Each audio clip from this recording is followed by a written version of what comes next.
Hi, Kurt and Steve Von Brandt back here again at a small pond for the Bass College. We're going to do a little more shore fishing, hopefully pull some of these big fish out of this farm pond and live here. This is the time of year to hit these types of places. Once it gets hot, your chances of catching that really giant, the biggest fish that lives in the lake, go down a little bit, so we like to hit them early, catch the biggest fish we can in the lake, and then we start our rivers and our lakes a lot more. Tell them what we're going to throw today that you have never thrown here before. Throw some swim baits. Oh, nice. 8-foot swim bait rod with a Shimano Calcutta 25-pound test line. I'm going to throw a BBZ1, a baby BBZ, and a G2 shell cracker, maybe even a true tungsten, which weighs almost 5 ounces. Part of the reason for that, a few years ago, I've been catching quite a few of these fish. They used to hit anything you threw, and it seems like more and more you can still catch the big fish, but you have to work a lot harder for them. You're catching the small fish easily, not so much the big fish. So in our experience on our other lakes, that's the time when you break out the swim bait. It eliminates all those other fish and it fools those big fish. So hopefully we'll see. I'm going to start out with the chatterbait, usual search bait. Steve's going to start out with the BBZ. Steve, you know. Well, here we go. A minute ago I caught one that was not even 12 inches. We didn't film it. Steve's throwing the big swim bait. I'm still with the chatterbait, and I just caught this one. Man, he ate it. I'm throwing the Huddleston, and one hit it right away, but it must have been the same size as this, and hit the Huddleston. Of course, didn't get it because the bait is as big as the fish. So we'll see in a minute. 2 pounds. Yeah. Very next cast. White. Look how that fish was hooked. I told Steve, he said, why don't you leave it in there so I can get it on camera. I said, it just feels like it's going to get off. That's what happens after years of fishing. You can tell sometimes how well a fish is hooked. Look at that. Yeah.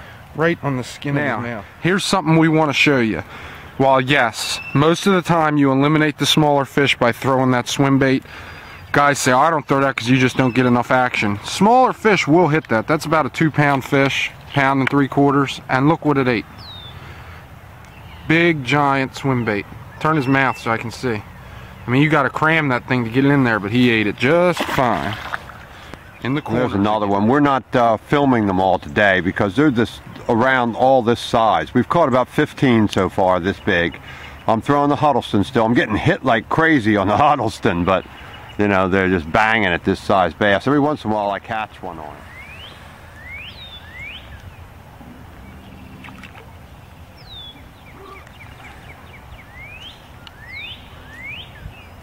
There's some more all over the place. Hitting the Huddleston too like crazy. Pouring down rain now. Check this out. Swim baits on small ponds work, buddy. You may not land the numbers that I was catching on that chatterbait, but check this Huddleston. That's on a Huddleston. 7.5, 8 pounds. Look at this baby. Look at the mouth on that. Huddleston swim bait, man. Look at that. Yes. 8 pounds. Huddleston swim bait. 43 degrees. The Bass College in Delaware. Delaware 8-pounders. Yes. Oh, yeah. Huddleston swim bait. Delaware. Look at that baby. Almost 8 pounds. 7.5 it weighed. 7.46 actually. Look at that baby. All right. Let him go. Let's go get another one. Just one after another like this. It's raining pretty hard. I mean, you don't want to film every one of these or you'd have a 45-minute video of pound and a half fish. Nice fat fish though. Yeah. Let that one go. This one hit the red eye shed. So far the Huddleston caught the big one and a couple small ones, the chatterbait and the red eye shed. We're still here. We've caught so many fish like this. I don't know, what have we caught, 50 bass maybe? I've caught 20, yeah. I've probably caught 10 more because you were throwing the swim bait. Yeah. And lost others. Trying to find these big fish. I'm not so sure what's happened to all our big fish in here. I put on this jig searching for them and caught this one in the area where the fish have kind of turned off because we caught so many and they hit the jig. So it's raining so hard it's hard to film. We were going to go to a pond in the boat, but we're all, as you can see, I'm soaking wet from head to toe. So we might hit another pond on the side of the road behind the Mattress King if we can find it. Back. Poured down rain pretty much the whole time, about a half hour after we got there. We didn't manage to catch as many of the giant fish as used to be in that pond. I'm not sure what's happened. I'll try it again later in the year.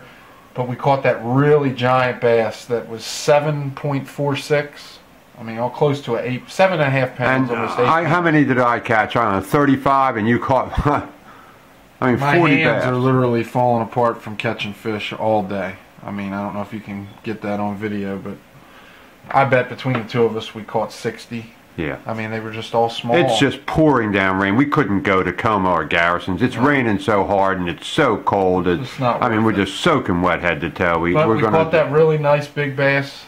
Should look great on video.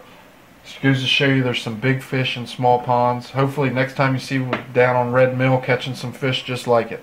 So until next time, Stephen Kirkman Brandt for the Bass College. See you on the water.